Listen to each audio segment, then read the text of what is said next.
It's the morning after Arsenal defeat Real Madrid in the first leg of the Champions League.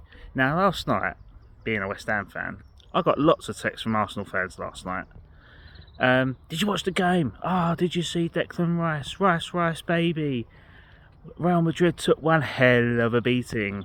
No, I didn't. I didn't watch it. One, because I don't support Arsenal. I would have loved to have watched it, but I was just preoccupied with dad duties. But I did see the highlights, and fair play, Declan Rice. He done an absolute turn. I mean, am I surprised? Not really. Being a West Ham fan, we've seen it. We know his capabilities. We know what he can do, and yeah, £120 million is cheap. It is cheap. I think it's 100 plus 5, wasn't it? I can't remember. It's so cheap. It's depreciated in value the longer it goes on, doesn't it? But he's capable. He's one of the world's best midfielders, and I'm proud to say that he has come from the West Ham Academy and doing that, along with, the other academy graduates that have done well. You can look at Joe Cole, you could look at Frank Lampard, you could look at Rio Ferdinand, you could look at Michael Carrick. I mean, you could look at Glenn Johnson.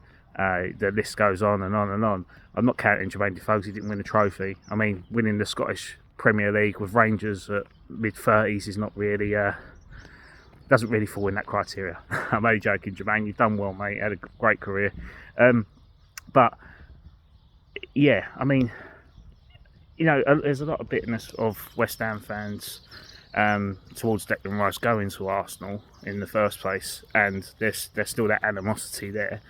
But I think I was one of them. In the first season, especially, West Ham never wanted him to win anything, and I was a victim of that. I'm not going to lie. You almost want to kind of prove Declan wrong in terms of him making the wrong decision in leaving us when we was in a Europa League campaign, but he left us for bigger and better things, as proven last night. When you're scoring 2 free kicks against the world's best, or one of the Champions League most successful teams, and one of the world's best teams, ever. It's a no-brainer. It's a no-brainer. But I think to kind of clarify this on behalf of West Ham fans is that the hate isn't directed towards Declan Rice. The hate is directed at the club for selling him in the first place.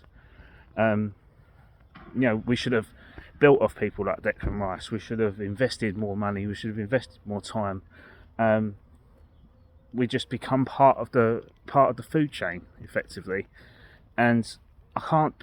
And that's the bit that really hurts. That's the bit that really hurts. That we had an absolute gem in Declan Rice, and we could have, bringing us our first trophy in 43 years, and we let him go for over £100 million, which now looks cheap. And it happens all the time. Like it happened with Rio Ferdinand. Rio Ferdinand went to Leeds for £20 million, and Frank Lampard went to Chelsea for 11. We sold Michael Carrick to Spurs for something stupid like £5 million. It just hurts being a West Ham fan. I'm being brutally honest. It hurts because that we constantly provide academy talent, and we ship them off for a pound note. And what do? We don't really invest it that well. I mean, when we sold Rio Ferdinand and Lampard, we didn't spend any of it. It went on to the Dr. Martin stand at the bowling ground, and what's happened with that now? It's all flats. Long term wise, you would rather keep those sort of players, and it is frustrating. It is frustrating, but I'm not even. I can't even blame David Sullivan for selling Declan Rice, because we sold all our talent when we had Terry Brown in charge, and it continues. I mean, we sold Paul Ince many years ago when he was West Ham Academy product, and he went to Man United. Why he's been labelled a Judas, because he wore the Man United shirt before signing for West Ham. but it's not new news, but I hope for it to change. It's and I hope that the academy that we've got now we can build off that academy under Graham Potter. And there's a lot of West Ham fans there that are asking for Potter to be sacked, but it's just nonsense, because he's the type of man that you want to promote the youth players into the senior setup. He's a proven serial winner with youth players.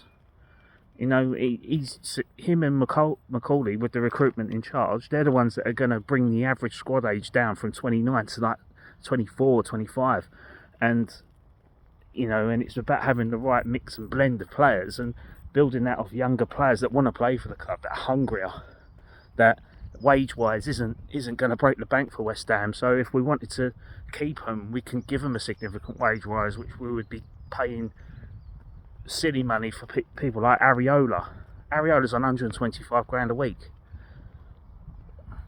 Does it warrant that? I don't think so. Paquetá, 150 grand a week. Yes, he's a maverick. Yes, he's under a betting scandal. But do we really get a return on 150 grand a week wages in Paquetá? I don't think so. Kudus, I think Kudus is up there in 90s. Alvarez is 90s. Do we get a return on that? Not really. I'd rather, I know the quality difference is there between the academy players and who we have senior-wise, but it's there. But end of the day, I'm rambling on. I've gone from Declan Rice onto West Ham Academy very, very quickly. But well done, Declan Rice. I've eaten humble pie. I hope you do have some success. I just wish it wasn't Arsenal deep down, but you've got to do what's right for your career. And last night was evident that you made the right decision. All the best. Come on, you Irons, and good luck, Arsenal, for the rest of the competition.